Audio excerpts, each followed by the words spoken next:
Bon, alors là, les amis, c'est un moment important, d'accord? Il faut prendre la mesure de ce qui est en train de se passer, d'accord? C'est quand même, je vais prendre un ton solennel, parce que là, quand même, on change de dimension, là. D'ailleurs, je vais vous dire que dans les prochains épisodes de Mes Bricolos, et même celui-là, maintenant, dans ces épisodes de Mes Bricolos, je vais arrêter de faire le rigolo, d'accord? Parce que là, c'est un épisode exclusif. On peut parler d'exclusivité quand même. C'est un truc de fou. C'est un truc incroyable, ce qui s'est passé. Alors, vous inquiétez pas, c'est pas pour autant que je vais arrêter de faire le rigolo, mais quand même. À peine 6 semaines après la commercialisation officielle de l'Apple Vision Pro, j'ai eu la chance de l'avoir et de le tester, de l'avoir entre les mains et de pouvoir tester ce produit extraordinaire. Et d'ailleurs, dans cet épisode de Mes Bricolos, je vais vous parler de l'expérience. Je vais partager avec vous l'expérience que j'ai eue avec ce produit.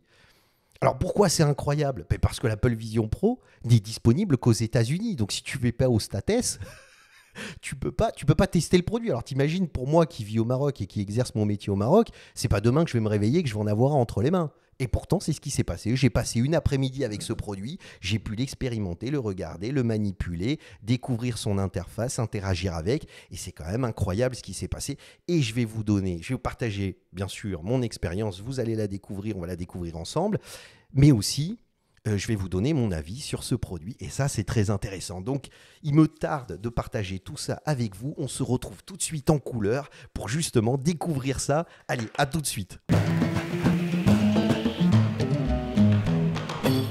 Salam alaikum, bienvenue à tous dans ce nouvel épisode de Mes Bricolos, épisode numéro 30 de la saison 4. Comment vont mes bricologistes préférés? Comment ça va les copains? J'espère que vous avez passé une merveilleuse semaine. Moi, ça me fait très plaisir de vous retrouver. Alors là, vraiment très plaisir là pour le coup, parce que quand même, c'est l'Apple Vision Pro, les gars, c'est un truc de dingue. Donc c'est notre petit rituel hebdomadaire. Chaque mercredi à 17h en GMT, je publie un nouvel épisode de Mes Bricolos. Et dans ces épisodes de Mes Bricolos, justement, on partage, on discute, on échange, on commente les dernières actualités de la création, de l'innovation et du design. Et j'ai fait plusieurs épisodes sur l'Apple Vision Pro, mais je faisais un peu comme vous, c'est-à-dire je regardais des vidéos qui parlent du sujet, je lisais des articles, je compilais tout ça et j'essayais de me faire un avis, de comprendre le produit, comprendre l'objet et pour pouvoir vous en parler. Mais là, j'ai pu le tester, j'ai pu expérimenter le produit. Et ce qui est d'autant plus intéressant, c'est que on parle de l'Apple Vision Pro et Apple avait dit très clairement que ce casque, donc à réalité mixte que vous voyez sur la photo, est un casque qui a été pensé et conçu pour le moment pour les professionnels. Alors ça ne veut pas dire que si vous n'êtes pas un professionnel, vous ne pouvez pas vous le procurer. Ils vendent des iPhone Pro, tu n'es pas un photographe professionnel, pourtant tu te l'achètes et tout le monde se l'achète. Mais cela dit, ce qui est intéressant, c'est qu'ils ont mis quand même cette notion de professionnel, et on sait très bien que Apple est historiquement très proche des designers graphiques, produits, des architectes, etc. Et j'exerce ce métier, là on est dans mon studio de design à Marrakech, ça fait 15 ans que j'exerce ce métier de design. Donc si vous voulez, c'est vrai que je suis au courant de ce qui se passe et j'essaye de penser à chaque fois d'intégrer dans mon workflow de nouveaux outils, parce qu'on travaille beaucoup avec l'outil informatique, on travaille beaucoup la 3D, on travaille beaucoup la modélisation, je manipule la réalité augmentée aussi pas mal parce que c'est ce que je propose à mes clients. Donc, je peux identifier le potentiel d'une telle machine, d'accord? Mais je vous annonce tout de suite, j'étais pas forcément prêt, d'accord? J'étais pas prêt à découvrir cette machine et c'est ça que j'ai envie de partager avec vous. Donc ça, c'était lundi, là on est mercredi, d'accord? C'était lundi dernier, donc on est mercredi 20, donc c'était il y a 2 jours, ok? Je reçois Saphir, j'ai fait un épisode avec lui, d'accord, qui est l'épisode numéro 24, c'était parce que lui venait de se le procurer et il était aux États-Unis. On a fait une visio où pendant 40 minutes on a parlé de l'Apple Vision Pro et de son expérience. C'était à la fois lui, sa première fois qu'il interagissait, ça faisait quelques jours qu'il avait, et moi, ça me donnait la chance de pouvoir parler avec mon ami et collègue de ce produit, d'accord? Et là, il arrive, il fait un tour au Maroc, il s'arrête dans mon studio de design qu'on voit derrière et il me donne la chance de pouvoir tester cet incroyable produit. Alors, ce que j'ai fait, c'est que j'ai filmé toute l'expérience. Vous voyez mon excitation quand même, je suis comme un dingue. D'accord. Donc, j'ai filmé toute mon expérience pour vous la montrer. D'accord. Donc, on commence par le produit. Donc, le produit est incroyable. D'accord, le produit est absolument incroyable. Ce qui est assez intéressant, c'est que dans cette vidéo, ce que vous allez voir, c'est que vous voyez vraiment mon expérience et la découverte de ce produit. J'ai filmé, donc vous allez voir comment je manipule l'objet. Donc ça, c'est le cache. On l'a dans les mains, assez lourd le produit, mais on constate tout de suite la qualité de la finition du produit. On constate tout de suite que c'est absolument incroyable, que c'est un objet qui est d'une qualité et d'une finition exceptionnelle. D'accord ? Il me montre tout de suite assez rapidement les différents éléments qui se détachent, qui viennent se fixer, qui permettent un confort. Je touche les matériaux, on a différentes qualités de textile, différentes qualités de mousse, différentes qualités de matériaux. On se rend compte très vite qu'il y a un travail très précis sur l'ergonomie, sur la fonctionnalité, sur l'usage du produit et qu'il y a cette simplicité dans le produit. On comprend tout de suite en le regardant comment il fonctionne. D'accord ? Et il y a aussi un côté un peu artisanal pour un objet de design produit comme celui-là. Je dirais presque qu'il y a... On sent qu'on a un objet exceptionnel dans les mains, bien évidemment, mais un objet un peu artisanal. On sent qu'il a été fait, qu'il a été travaillé, on sent le craft, quoi. Tu vois ce que je veux dire ? Alors, pour le mettre sur la tête, j'ai ce bandeau qui a été développé par Apple. Je croyais qu'il était élastique. Il n'est pas élastique, en fait. Il donne l'impression d'être élastique, mais il ne l'est pas du tout. D'ailleurs, on voit, je me galère parce que j'ai l'impression, je le tire en me disant il va se détendre, mais pas du tout. En fait, on a une molette, un boa, une molette avec deux câbles qui passent dans le bandeau et qui permet, si vous voulez, de totalement fixer le casque sur la tête. Donc, on a un super maintien. J'ai été impressionné. Moi qui porte une petite couette, je me disais ça va être galère, il est large, etc. Pas du tout. Il se pose naturellement. C'est incroyable de voir qu'on a un parfum maintien du visage. On a un parfum parfait. Il épouse parfaitement la forme du visage. C'est assez exceptionnel. Et après, on rentre dans ce monde virtuel. C'est-à-dire qu'il faut bien comprendre une chose, c'est que dès que vous le mettez sur la tête, on rentre dans ce monde virtuel instantanément. Encore une fois, le produit, là, on touche un petit peu, vous l'avez vu juste auparavant, je vais mettre pause, mais vous l'avez vu, je déplie la batterie et on sent que c'est pas forcément... Là, c'est l'élément où on se dit, ça n'aurait pas dû exister. Cette batterie n'aurait pas dû être comme ça, n'aurait pas dû être là. Et tout au long de l'expérience que j'ai eue avec ce produit, la batterie a été l'élément qui était un petit peu gênant, qui correspondait pas, si vous voulez, à la qualité intrinsèque de ce produit, sur le plan de l'ergonomie et de la fonctionnalité. Alors, c'est une machine qui utilise 2 processeurs, qui a plusieurs écrans. Elle en a 3, celle qui est en façade, les 2 qui pointent vers les yeux. Elle a des capteurs, je vous explique même pas. Donc, elle consomme une énergie elle consomme énormément de batterie. Donc, elle était branchée là pour l'utilisation au début sur le secteur. Donc, c'est quelque chose qui n'est pas forcément très pratique, cette batterie. Mais franchement, honnêtement, à côté de la qualité du produit, ça reste anecdotique. D'accord. Donc là, je m'immerge dans ce monde. Faut bien comprendre une chose, c'est que là, je ne suis pas dans un monde totalement virtuel. Vous allez voir ce que je vois, mais là, je vois exactement ce qui se passe autour de moi. Vous allez le voir, on va le voir ensemble. Maintenant, il s'est passé quelque chose. C'est que le casque était configuré pour Saphir. Et Saphir a dû configurer le casque pour me permettre de pouvoir le calibrer avec mon œil. Parce qu'en fait, ce qui s'est passé, c'est qu'au début, vous avez cette caractéristique de l'Apple Vision Pro de viser les icônes qui sont dans l'image, d'accord, avec votre œil. Et c'est votre œil qui va sélectionner. Et après, vous faites ce mouvement avec le doigt. Regardez, je me replante, donc après je reprends le casque pour le mettre, et je fais une petite pour vous parler de ça, mais ça permet de vraiment le voir. Et en fait, donc, la calibration de mon œil n'était pas la même parce que notre position, notre écart pupillaire avec Saphir n'était pas le même. Donc il a fallu que lui me permette d'accéder à ce calibrage, que j'accède moi après par la suite au menu pour calibrer, si vous voulez, la position de l'œil et donc la possibilité de sélectionner les différentes icônes. Vous allez le voir. Encore une fois, c'est intéressant. Là, on est en direct, je vous montre ça en direct, mais c'est intéressant. Encore une fois, le problème de cette batterie. Et après, on se retrouve à être complètement dans un autre monde avec des choses qui se présentent devant vos yeux. Donc voilà ce que je vois. Saphir m'avait posé quelques éléments. Donc là, on est dans mon studio. Ce que vous voyez, le casque n'étant pas transparent, ce n'est pas un pass-through, il ne nous permet pas de voir ce qui se passe à l'extérieur. Ce sont des caméras qui filment l'environnement qui est restitué dans vos yeux. Alors là, il faut bien comprendre quelque chose, je m'épose. C'est un truc de dingue. Alors, évidemment, c'est vrai, pour ceux qui ont regardé différentes vidéos, l'image que vous voyez n'est pas exactement celle que vous avez dans le casque. D'accord? Parce que vous avez la mousse autour des yeux, donc vous avez un effet un peu tunnel. D'accord? C'est-à-dire vous avez une zone noire tout autour de vous. D'accord? Ok.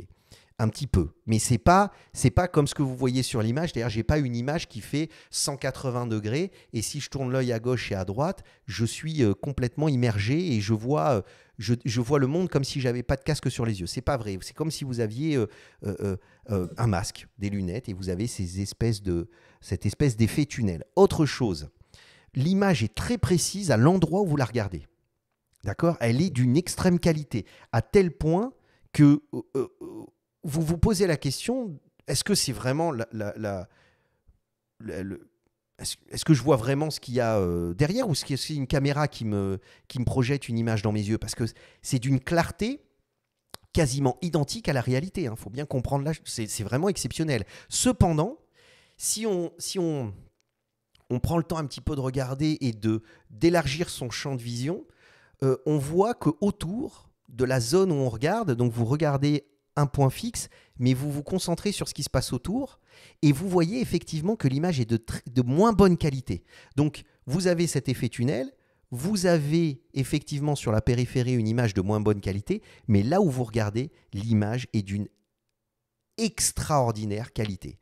Et je vous le dis, ce que je vous explique, je vous parle de mon expérience, donc je vous parle exactement de ce qui s'est passé, mais franchement, on s'en fout. C'est-à-dire l'effet tunnel, cet effet où on a ce petit bord noir autour, le fait qu'on a ce côté un petit peu image de moins bonne qualité sur la périphérie, on ne le remarque pas. Parce qu'on est tellement concentré sur ce qu'on regarde, et comme la machine, une fois qu'on l'a calibrée, suit parfaitement le mouvement de votre œil, elle sait exactement quelle est la zone qu'elle doit améliorer en termes de qualité pour vous rendre l'expérience exceptionnelle. Et à peine vous le mettez sur le visage, cette expérience est absolument incroyable. Il n'y a pas d'équivalent. Alors, il faut bien comprendre quelque chose. Moi, juste à côté de moi, j'ai le Quest 2. Je l'ai testé. D'ailleurs, c'est Saphir qui me l'a offert. Et j'ai un Quest 2 dans le bureau. Je l'ai testé. Ça n'a absolument rien à voir. On change complètement. Alors là, petite pause. Vous avez vu, j'ai testé une réalité augmentée. Donc, on était dans mon bureau, d'accord, voilà, et je manipulais les objets, ok, je manipulais les objets, on voit un peu que je les manipule assez facilement, je peux les déplacer, il suffisait que je regarde l'objet, que je regarde la zone à sélectionner, et ça me permettait de déplacer l'objet. Là, c'est incroyable. C'est-à-dire le niveau de texture, c'est pour ça que je vous le mets à côté. C'est pour ça que j'avais tiré le cache en textile. C'est une espèce de toile un peu élastique avec une partie rigide qui se met sur le casque pour le protéger. Donc, je le mets à côté. Franchement, c'est très difficile de voir la différence. Là, on est sur un modèle 3D qui a été scanné. D'accord ? Ce n'est pas une modélisation qui a été faite sur ordinateur. C'est un modèle qui a été scanné. Donc, qui est d'une très grande fidélité en termes de texture et d'effet de matière. Les gars, c'est faramineux. C'est juste absolument incroyable. D'accord? On est sur quelque chose... Je ne sais pas comment vous l'expliquer, mais c'est vraiment dingue. Et en plus, tu le manipules. Vous avez vu, j'ai manipulé une valise. Regardez, je rentre complètement dans la matière. Regardez, je la déplace. Je suis à quelques centimètres. Alors évidemment... D'un point de vue extérieur, vous avez un mec débile qui est collé sur la table avec rien devant lui et pourtant qui est en train de le manipuler. D'accord ? Mais à l'intérieur du casque, c'est ça que je vois. C'est ça que je vois. J'étais époustouflé. Et là, je teste. Donc ça, on était sur la réalité augmentée. Et là, je teste la réalité virtuelle. On retrouve la valise que vous avez vue au début, mais là, je m'immerge dans un monde totalement virtuel. Et là, c'est phénoménal. C'est-à-dire que j'ai testé le monde virtuel avec le Quest, on n'est pas là-dessus. C'est-à-dire on n'a pas cette qualité on n'est pas dans la même sensation, quoi. Là, l'immersion est stupéfiante. Elle est stupéfiante. Vraiment, c'est vraiment un truc, c'est hors norme. Ça n'a aucun équivalent. D'accord ? Et on a vraiment l'impression d'être au milieu de la montagne, posé en hauteur, avec ce coucher du soleil, c'est incroyable. Et on se retrouve, malgré tout, avec la possibilité d'être dans ce monde avec avec les accès qu'on a, c'est-à-dire les sites internet, les différentes fenêtres. Là, on voit ma main, je déplace. Donc, je peux mettre en place dans cet univers différentes fenêtres, différentes interfaces. Je peux poser ma valise. Donc là, il m'avait sorti le site de Bulgari. Pourquoi ? Parce qu'en fait, vous avez la possibilité directement sur le site internet de télécharger le modèle en réalité augmentée, AR. Et donc, vous pouvez extraire le modèle du site internet et le manipuler. Est-ce que vous vous imaginez ce que ça veut dire ? C'est-à-dire, je suis sur un site internet, je consulte un site internet avec mon casque. À partir du moment où sur le site internet, vous avez la possibilité de pouvoir télécharger, d'accord, le modèle 3D en réalité augmentée, vous pouvez le prendre directement et le poser devant vous et le manipuler. C'est absolument incroyable. Ça ouvre un champ des possibles quand on fait du design et qu'on veut communiquer son produit soit à ses clients, soit à ses prestataires, qui est juste incroyable. Parce que là, on peut se rendre compte de l'objet, de sa taille, de sa dimension, de sa texture, etc. Ça reste un fichier 3D, mais quand même, c'est exceptionnel ce que vous pouvez faire avec. Tout ça en étant totalement immergé dans un monde où je suis déconnecté. Voilà, là, on voit mon bureau et je change de monde. Là, et alors, c'est assez incroyable parce que j'étais sur une montagne et tout d'un coup, alors là aussi, c'est intéressant, mais et là, je suis au milieu de la neige et je vous jure que l'effet et le rendu est tellement incroyable qu'on a l'impression on prend froid. En plus, il y a un vent, tu sais, tu as des sons parce que tu as des petites enceintes juste placées au niveau de tes oreilles, ce qui fait que les gens autour ne l'entendent pas forcément, sauf si tu le mets fort. Mais franchement, c'est très directionnel et toi, tu entends un souffle, un vent qui passe derrière tes oreilles, mais tu as l'impression, limite, tu frissonnes. D'accord ? Alors, autre chose qui est intéressant, c'est que dès que l'Apple Vision Pro voit qu'il y a une personne dans ton champ de vision, elle vient la détourer comme ça.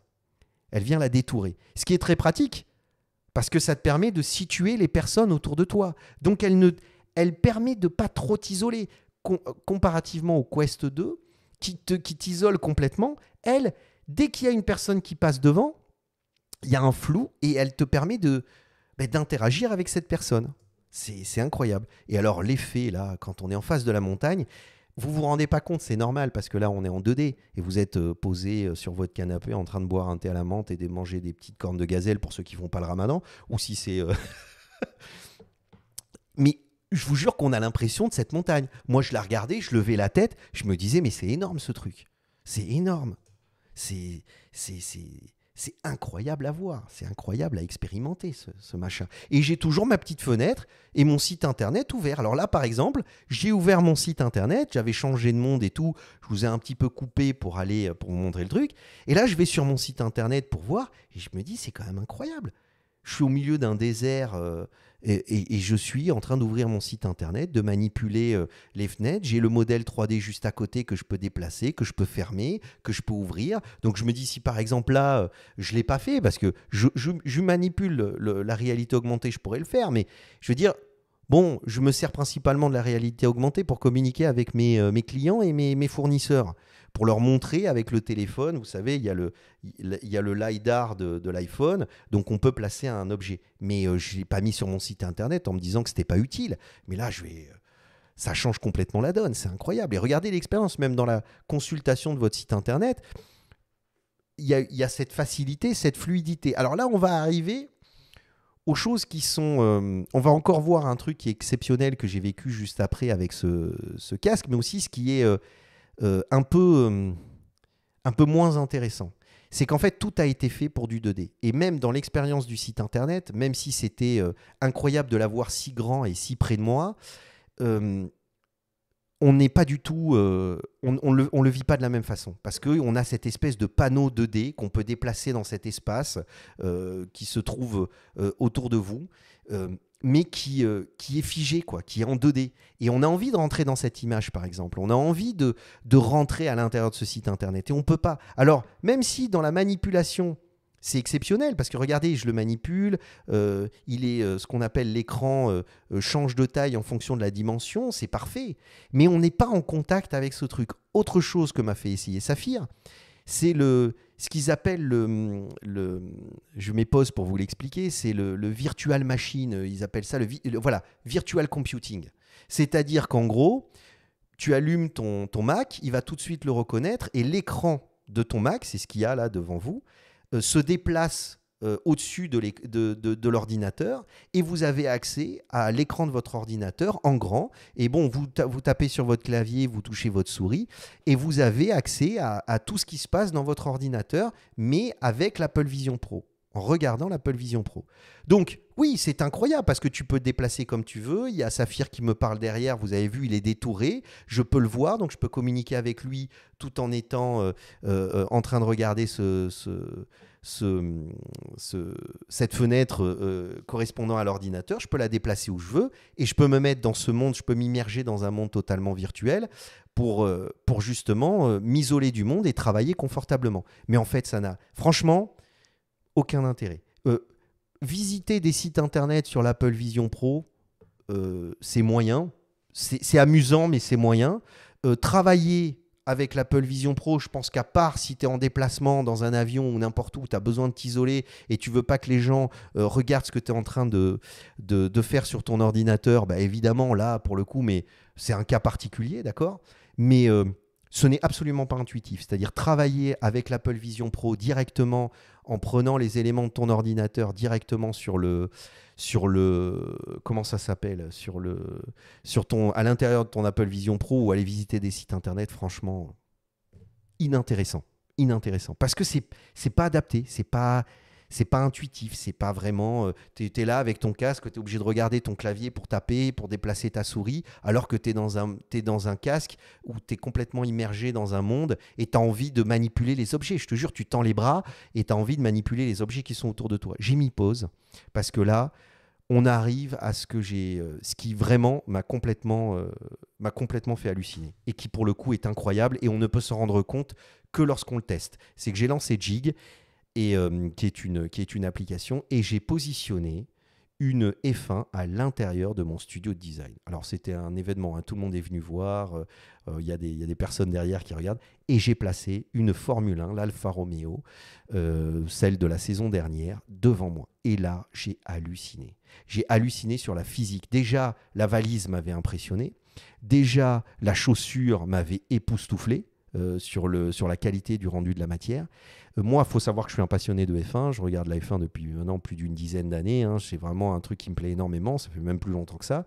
Mais ça me plaît énormément et j'avais l'impression d'être devant une F1. J'avais l'impression de rentrer à l'intérieur d'une F1. Je savais que c'était un modèle virtuel. Je sais que c'est un modèle 3D. Ça se voit. On a la brillance et cette espèce de perfection gênante d'un modèle 3D, mais la qualité est incroyable. Vous voyez mes mains, je cherche à tenir le volant tellement que c'est incroyable. Et là, j'étais accroupi au milieu de mon bureau, tu vois. Et vraiment, tu vois ma main qui cherche à toucher l'objet, tellement que le cerveau ne comprend pas ce qui se passe. Et là, j'ai vraiment vécu une expérience absolument incroyable avec ça. C'est-à-dire que là, j'ai compris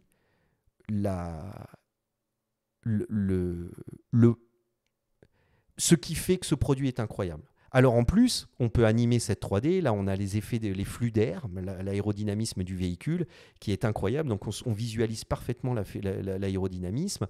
On peut déplacer les éléments, ouvrir le coffre, regarder à l'intérieur, se rendre compte du volume. Alors la physique est incroyable parce que ça prend la lumière, ça crée une ombre au sol et ça prend la lumière de ton environnement.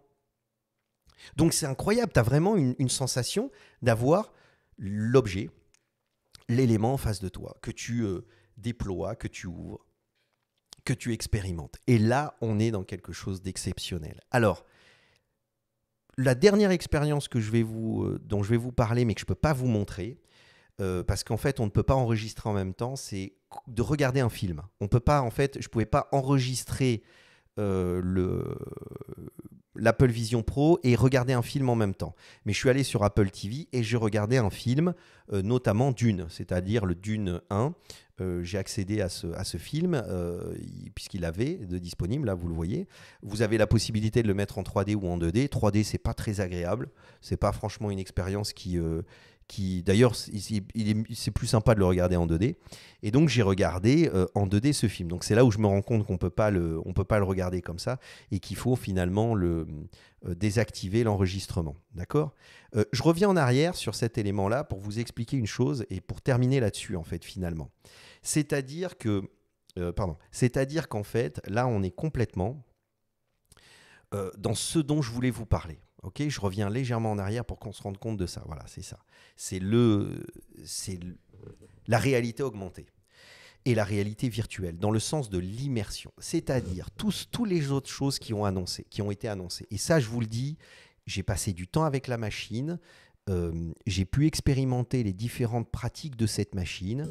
J'utilise l'outil informatique, je manipule beaucoup, je vous dis encore une fois, la réalité virtuelle, enfin le modèle 3D et la réalité augmentée, la réalité virtuelle. Et c'est quelque chose qui est très problématique quand on fait du design, parce que quand on fait un objet, on fait des plans techniques et on essaye de montrer des 3D les plus réalistes possibles à son fournisseur et à son client pour qu'il comprenne la création qu'on lui propose, et le fournisseur pour qu'il comprenne ce qu'il doit fabriquer et comment il doit fabriquer. Alors autant quand on est avec des bureaux d'études, vous leur sortez un plan technique, il comprend, mais il y a certains savoir-faire, par exemple dans l'artisanat, où il faut aller plus loin pour expliquer la matière, la texture, etc. C'est pas simplement un plan technique. Donc plus vous apportez des éléments, que ce soit pour votre client ou pour votre fournisseur, votre fabricant, plus il est à même de réaliser ou de comprendre votre projet. Vous voyez ce que je veux dire ? Et là, je suis tombé pour la première fois sur une machine qui permet de pouvoir faire ce travail, mais avec une précision hors norme.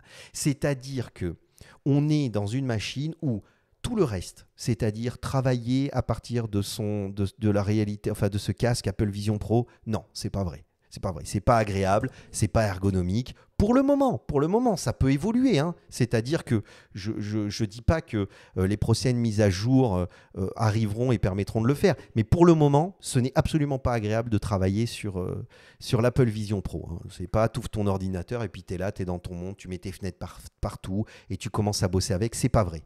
Ça sera jamais fait, ça ne sera fait que lorsque vous êtes en déplacement et c'est tout. Mais sinon, naturellement, ça rentrera pas dans votre workflow. Visiter Internet. Alors c'est sympa, vous visitez Internet, vous pouvez manipuler les fenêtres, vous mettre plusieurs sites Internet, prendre le temps de les expérimenter, de les visiter finalement. Mais pareil, ça n'a aucun intérêt. C'est plus confortable à la limite, vous avez un iPad, je vous jure que c'est plus confortable de regarder des sites Internet sur l'iPad que sur l'Apple Vision Pro. C'est pas encore quelque chose de... Les sites Internet ne permettent pas d'avoir cette expérience immersive. Regarder un film sur l'Apple Vision Pro n'a aucun intérêt. Alors vraiment, je vous le dis, ça n'a aucun intérêt. Parce que jusqu'à présent, autant l'exercice professionnel et la visite de site internet, on peut le faire tout seul, mais quand on regarde un film, on a envie de le partager. On a envie d'être avec quelqu'un, un bol de popcorn, tu vois, se poser tranquille et partager ça avec des amis. Même si c'est un match de foot, même si c'est une course de F1, t'as pas envie d'être tout seul dans ton casque. Tu as envie d'être avec des personnes avec qui tu apprécies ce sport et tu as envie de vivre cette expérience. Donc, tu n'as pas du tout envie de te mettre un casque pour regarder un film ou quoi que ce soit. Alors évidemment, si demain, il propose une expérience immersive où tu es dans la voiture, et même à côté du mec, et que tu es avec ton casque et que tu sens cette sensation, tu n'as pas les effets d'accélération, décélération, etc. Mais je veux dire, ce serait une expérience incroyable. Mais de là à n'utiliser que l'Apple Vision Pro, c'est pas vrai. C'est pas vrai du tout. J'y crois pas du tout. Et en plus, aujourd'hui, ce qui est proposé, c'est comme si je te mettais un film des années 30 sur un dernier écran LED 80 pouces. C'est-à-dire, c'est du gâchis. Là, c'est la même chose. Regardez Dune. C'est magnifique. Ce film est incroyable en termes d'effets, de rendu, de visualisation. C'est dingue. Mais le regarder sur un Apple Vision Pro, je te jure... Moi, je préférais le regarder sur mon écran de télé dans mon salon, hein, ou même sur un IMAX ou au cinéma. L'expérience est bien plus intéressante que dans l'Apple Vision Pro. Par contre, l'aspect d'immersion, alors là, il n'y a pas d'équivalent. Il n'y a pas d'équivalent. C'est-à-dire que vous voulez tester un produit, Vous voulez le mettre dans différents environnements. Vous voulez tester comment il va vivre. Par exemple, je prenais l'exemple avec Saphir. Tu dessines une voiture qui est faite... Tu vis en ville et tu dessines une voiture qui est faite pour l'extérieur, pour faire des comment ça s'appelle, je suis sûr, tu as le mot, vas-y, dis-le-moi.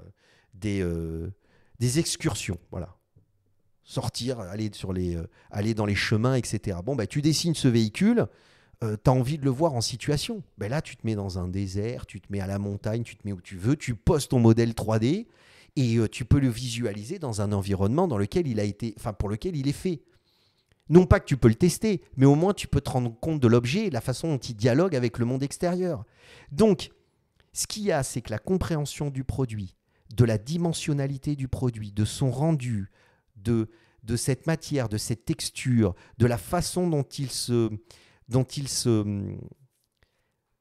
il s'accommode à différents environnements. La lumière, comment il va attraper la lumière, c'est incroyable sur l'Apple Vision Pro.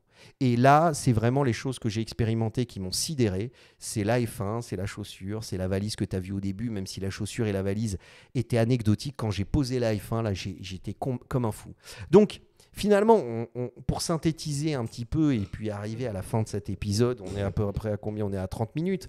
Pour arriver à la fin de cet épisode, on est vraiment sur une machine exceptionnelle, on est vraiment sur quelque chose hors norme, hein, c'est vrai. La qualité du produit est incroyable, la finition est exceptionnelle, l'immersion, l'ergonomie, la fonctionnalité du produit est irréprochable. Je vous dis, il y avait juste ce problème de calibrage avec l'œil au début, mais dès que c'était réglé, ça devenait très intuitif, très simple. Il faut s'y habituer un peu. Vous sélectionnez des fois un petit peu au hasard, mais c'est anecdotique à côté de l'expérience, vraiment.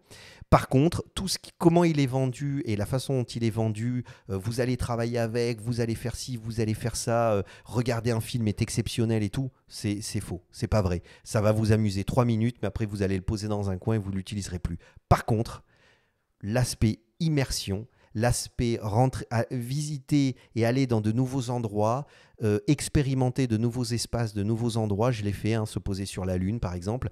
Poser un modèle 3D, vous voulez faire du shopping, vous voulez acheter un objet, ça coûte assez cher, vous voulez rendre compte un petit peu de l'objet, de son style, de son esthétique, de son volume, etc.